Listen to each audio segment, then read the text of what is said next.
اور صدائے احتجاج اس نے اس طرح سے بلند کی کہ اس نے زہر کی گولیاں کھا کر خودکشی کر لی، اور ان گولیوں کو کھانے کے بعد شام تک اس کی موت ہو گئی۔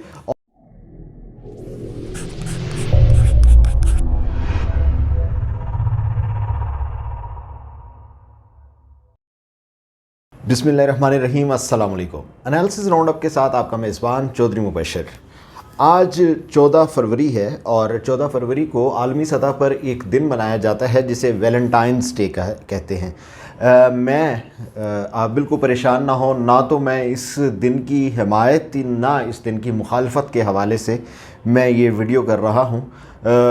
میں قطعاً نہیں کہہ رہا کہ یہ دن منانا جائز ہے، میں قطعاً نہیں کہہ رہا کہ یہ دن منانا حرام ہے، بلکہ میں آج اس دن کی مناسبت سے لیکن ایک اور پہلو اور ایک سنسنی خیز واقعہ اس طرح کے جو ہماری اگر ممکن ہو، اگر ہم اپنے دلوں کے اندر ایک حساس دل رکھتے ہوں تو اس کو جھنجھوڑ کے رکھ دیں، اس کے حوالے سے میں آپ کے ساتھ آج بات کروں گا۔ ایک محبت کی خاطر خودکشی کے اوپر آپ سے بات کروں گا، لیکن وہ جو واقعہ ہے وہ آپ کے ساتھ بیان کرنا ہے، حقیقی واقعہ ہے جو ہوا ہے، اور اس کے حوالے سے بات کرنے سے پہلے تھوڑا سا میں ایک آپ کے ساتھ اپنا ایک سماجی رویہ بیان کر لوں۔ ہم جس ملک یا جس ہم معاشرے یا ہم جس سماج میں رہتے ہیں، وہاں پر ایک تاریخی روایت چل رہی ہے، اور وہ روایت یہ ہے کہ کچھ کہانیاں جو ہمارے پرانے آباء و اجداد کے زمانے سے ہم چلتے آ رہی ہیں، جن کے اندر کچھ نظمیں ہیں، کچھ پوری داستانیں ہیں، لوک داستانیں ہیں، جن کو بڑے شوق سے، بڑی چاؤ سے سنایا جاتا ہے، جس کے اندر ہیر رانجھا، جس کے اندر سسی پنو، ہیر رانجھا، مرزا صاحبہ، اور اسی طرح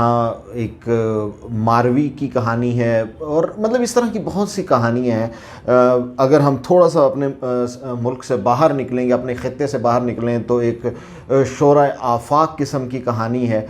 جس کا نام لیلا مجنوں ہے، کہ یہ محبت کی لازوال کہانیاں کہی جاتی ہیں، بڑی کہ محبت جو ہے وہ اپنی حدود و قیود جو ہیں ان سے باہر نکل گئی، کہ بہت کوئی لازوال قسم کی محبتیں تھیں جن کے اوپر کہانیاں لکھی گئیں۔ اب جن لوگوں نے ان کہانیوں کو لکھا، میری مراد جیسے وارث شاہ صاحب ہیں اور شاہ عبداللطیف بھٹائی صاحب ہیں، اس طرح کے جو لوگ ہیں ان کو بھی بہت عزت اور تکریم سے نوازا گیا، اور اس طرح کی کہانیاں لکھنے والے جو لوگ تھے ان کو اس وجہ سے عزت و تکریم سے نوازا گیا کہ ان کو کوئی مذہبی شخصیت کہہ دیا گیا، یا یہ کہہ دیا گیا کہ یہ لوگ جو ہیں ان لوگوں نے اصل میں حقیقی ان رومانوی کہانیوں کے پس منظر میں کسی حقیقی عشق کی بات کی تھی، اور یہ کہانیاں ہمارے سامنے پیش کی گئیں۔ آپ ان کہانیوں کے مندرجات سے اتفاق کر سکتے ہیں یا اختلاف کر سکتے ہیں، یہ آپ کی مرضی ہے، لیکن آپ ذرا غور سے اس میرے ویلاگ کو آپ کو سننا پڑے گا، اور پوری توجہ سے اگر آپ سنیں گے تو پھر آپ میرے مدعے پر پہنچ سکیں گے۔ لیکن ایک بات جس کے اوپر شاید آپ بھی متفق ہوں گے اگر آپ اس ملک میں رہتے ہیں یا اس سماج میں رہتے ہیں، کہ ہمارے ملک، ہمارے سماج یا ہمارے ارد گرد لوگوں میں ایکسٹرا میریٹل ریلیشن جس کو کہا جاتا ہے، جس کے اندر یہ ہوتا ہے کہ اپنی شادی سے باہر اگر کسی شخص نے مطلب کسی مرد نے کسی خاتون سے محبت کی ہو یا تعلقات رکھے ہوں تو اس کو اچھا نہیں سمجھا جاتا عمومی طور پہ۔ کچھ لوگ ہوں گے جو بہت لبرل اپنے آپ کو کہتے ہوں یا کوئی اور بات ہو تو وہ، لیکن اوورآل اس چیز کو اچھا نہیں سمجھا جاتا۔ اگر کہیں پہ کسی کی اولاد جو ہے وہ کسی دوسرے سے، خاتون یا لڑکا جو ہے کسی دوسرے سے محبت کرتے ہوں تو بھی اس کو اچھا نہیں سمجھا جاتا، اور بڑی حیرانی کی بات ہے کہ اس سب کے باوجود کہ ہم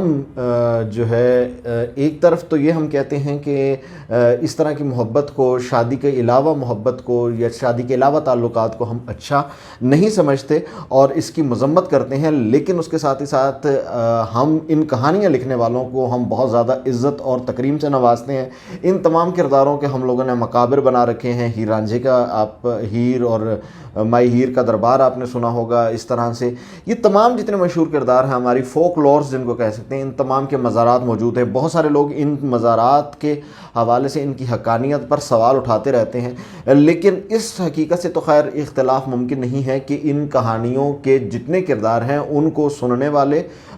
ہمارے مساجد کی مسجدوں، محرابوں، منبر پر بیٹھے ہوئے لوگ ہوتے ہیں، سنانے والے لوگ بھی ہوتے ہیں، بڑی عزت اور بڑی عقیدت سے اس کو سنایا جاتا ہے۔ ایک حیران کن بات یہ ہے کہ ایک ایسا معاشرہ جس کے اندر اس طرح کی محبت کی داستانیں جو ہیں، اس طرح کی محبت کرنے کو برا سمجھا جاتا ہے، اس طرح کی محبت کے اوپر داستانیں لکھی گئیں اور ان کو عزت، عقیدت اور احترام سے سنایا گیا۔ لیکن میں آپ کے سامنے یہ اتنی لمبی تمہید کے بعد میں اصل مدعے کے پر آنا چاہ رہا ہوں، وہ یہ کہ ایک حقیقی محبت کی داستان ہے جو بالکل سچی ہے، جو 1000% اگر میں کہوں تو اس طرح سے سچی ہے، یعنی کہ 100 میں سے 100% سچی تھی، جو حلال، طیب اور بالکل خالص محبت تھی، یعنی کہ ایک میاں اور بیوی کی محبت۔ اور ایک خاتون نے اپنے شوہر کی خاطر، اپنے شوہر کی محبت میں اس نے خودکشی کر لی، یعنی کہ 6 مہینے ہوئے تھے ان دونوں کی شادی کو، اور اس نے خاتون نے خودکشی کر لی ہے۔ اور خودکشی کرنے کے اوپر اس وقت اس خودکشی کرنے کے اوپر بہت سی آنکھیں اشکبار ہوئی ہوں گی، بہت سی بات، لیکن کتنی عجیب بات ہے کہ وہ سماج جو کھلے عام محبت، جو اس طرح کی محبت ہو جو شادی کے بغیر ہو، اس کو اچھا نہیں سمجھتا، اس کے اوپر اعتراض کرتا ہے، وہی سماج اس محبت کے اوپر، اس حقیقی محبت کے اوپر جو 100% سچی داستان ہے، اس کے اوپر کوئی کہانی لکھنے کے لیے تیار نہیں ہے۔ سب لوگ اس کو بھلانے کے لیے تیار ہیں اور اس کی محبت کے اوپر کوئی بات کرنے کے لیے تیار نہیں ہے یہ کہانی۔ لیکن آج جب 14 فروری ہے اور ویلنٹائنس ڈے ہے، تو میں اس محبت کو یاد کر رہا ہوں، اور وہ کہانی ہے ریمنڈ ڈیوس کے ہاتھوں ایک پاکستانی قتل ہوا تھا جس کا نام تھا فہیم، اور فہیم کی شادی صرف 6 مہینے قبل ہوئی تھی اپنی شہادت سے، اور اس کی فہیم کی اہلیہ تھی جس کا نام تھا شمائلہ۔ اس خاتون نے فہیم کی محبت کے اندر، جب اس کو یہ اندازہ ہوا، یہ خبریں باہر آنا شروع ہوئیں کہ فہیم کو امریکہ کے حوالے کر دیا جائے گا، اس خاتون نے اپنے شوہر کی محبت کے اندر ایک صدائے احتجاج بلند کی، اور صدائے احتجاج اس نے اس طرح سے بلند کی کہ اس نے زہر کی گولیاں کھا کر خودکشی کر لی، اور اس نے یہ احتجاج عالمی سطح پر ایک تماچا مارا تھا کہ مجھے اس نظام انصاف پہ، چاہے وہ پاکستان کا نظام انصاف ہو، اور چاہے وہ امریکہ کا نظام انصاف ہو، اور چاہے وہ عالمی نظام انصاف ہو، مجھے اس کے اوپر کوئی اعتماد نہیں ہے، لیکن میں صدائے احتجاج بلند کر رہی ہوں۔ اس کی خوابیدہ آنکھوں کے اندر پتہ نہیں کیسے کیسے خواب سجے ہوں گے۔ 6 مہینے جب کسی کی شادی کو ہوئے ہوتے ہیں تو وہ شاید زندگی کا سب سے حسین وقت گزر رہا ہوتا ہے، دونوں نے بیٹھ کے کیا کیا اپنے آنے والے مستقبل کے خواب سجائے ہوں گے، لیکن ایک دہشت گرد جس کا نام ریمنڈ ڈیوس تھا، اس نے ان کے خوابوں کو چکنا چور کر دیا۔ شمائلہ اپنی آنکھوں میں تمام سجے ہوئے خوابوں کو اپنے سامنے اندھیر ہوتا ہوا نہ دیکھ سکی۔ چک جھمرے کی شمائلہ جو ہے، اس نے چوہے مار گولیاں جو تھیں وہ کھا لی، اور ان گولیوں کو کھانے کے بعد شام تک اس کی موت ہو گئی، اور وہ موت جو تھی وہ پاکستان کے نظام انصاف، پاکستان کے حکمرانوں کی بزدلی، پاکستان کے حکمرانوں کی بےغیرتی، اور یہاں پہ پاکستان کی عدالتوں کی جو سپائن لیسنس ہے، اس کی ایک رپورٹ کے طور پہ ہمارے سامنے موجود ہے۔ لیکن اس سب سے بڑھ کر یہ کہ یہ پاکستان کے ادیبوں، شاعروں، پاکستان کا جو انٹیلیجنسیا ہے، اس کی فکری موت کی علامت ہے۔ وہ جو ہیر اور رانجھے کی اس محبت کو، جس کو عام سماج کے اندر حلال محبت نہیں کہا جاتا، اس کے اوپر تو ہم کہانیاں لکھتے ہیں۔ سسی پنو کی وہ محبت جس کو ہمارے سماج کے اندر حلال محبت نہیں سمجھا جاتا، اس کے اوپر تو ہم جھوم جھوم کے بولتے ہیں۔ ہم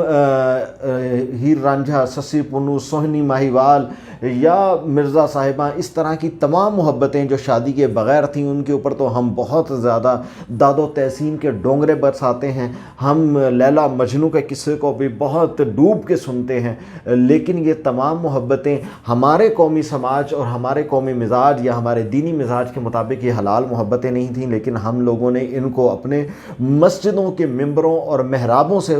بیان ہوتے ہوئے سنا ہے اور عقیدت کے ساتھ بیان ہوتے ہوئے سنا ہے۔ لیکن ایک حلال، جائز اور طیب محبت جس کی لازوال قربانی کی ایک مثال قائم کر دی تھی، جو شمائلہ خاتون کا نام تھا، جس نے اپنے شوہر کی محبت کے اندر، اس کی میں نے داستان کبھی دوبارہ کسی مسجد کے مینار سے بلند ہوتی ہوئی نہیں سنی۔ یہ ہماری اجتماعی منافقت کا نوحہ ہے، یہ ہماری اجتماعی ذلت کا نوحہ ہے، یہ ہماری اجتماعی بے بسی کا نوحہ ہے، اور یہ ساتھ ہی ساتھ یہ ہماری اجتماعی بے حسی کا نوحہ بھی ہے۔ میں آج کے ویلنٹائنس ڈے کے اوپر اپنی تمام تر دنیا بھر کی، بلکہ آپ کہہ لیں کہ دنیا بھر کی جب محبتوں کے حوالے سے بہت سی باتیں ہو رہی ہوں گی، تو میں آج کے دن کی مناسبت سے، محبت کے عالمی دن کے حوالے سے، میں اس لازوال محبت کو میں یاد کر کے اپنا فریضہ ضرور ادا کر رہا ہوں۔ اور کوشش کیجئے کہ آپ بھی اس لازوال محبت کو، کیونکہ نہ تو میں شاعر ہوں، نہ میں کوئی بہت اچھا ادیب ہوں، بلکہ میں ادیب نہیں ہوں، نہ میں بہت اچھا کوئی لکھ سکتا ہوں۔ اگر میں لکھ سکتا ہوتا تو میں یقیناً اس داستان کو ایک لازوال داستان کے طور پہ امر کرنے کی کوشش کرتا۔ اگر میں لکھ سکتا ہوتا تو یہ داستان آج ہیر رانجھے کی طرح لکھی جا چکی ہوتی۔ اگر میں لکھ سکتا ہوتا تو آج یہ سچی محبت کی داستان مرزا صاحبہ کی طرح لکھی جا سکتی ہوتی، اور اگر میں لکھ سکتا ہوتا تو آج یہ داستان جو ہے وہ لیلا مجنوں کی طرح لکھی جا چکی ہوتی۔ اگر آپ لکھ سکتے ہیں تو ضرور کوشش کیجئے گا، ہو سکتا ہے کہ آپ کے لکھے ہوئے لفظ اس پوری قوم کی جانب سے کفارہ بن سکیں۔ اپنا بہت خیال رکھیے گا اور اس ویلاگ پہ اپنا فیڈ بیک ضرور دیجئے گا۔ اللہ نگہبان۔